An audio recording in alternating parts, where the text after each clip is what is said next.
Oke,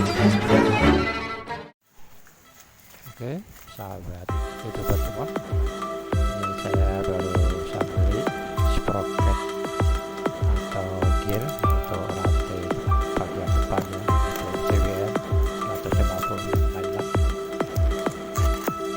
Sekarang coba kita buka dulu paketnya.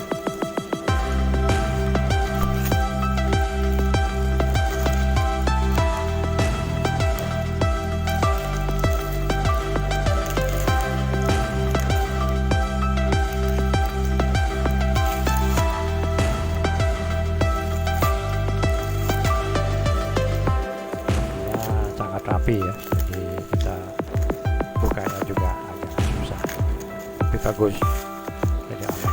Tuh, dipotong dari paketnya sangat banyak walaupun barangnya kecil, jadi tingkat keamanannya bagus. Nah, ini hasilnya. Paketnya saya beli dengan merek ekstrim ya.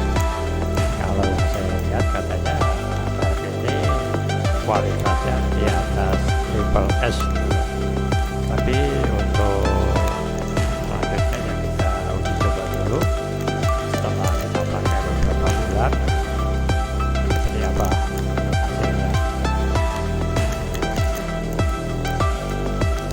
Karena untuk yang lama itu udah coak ya, jadi saat menjalankan itu sering ada suara cetek-cetek karena tarik ke rantai.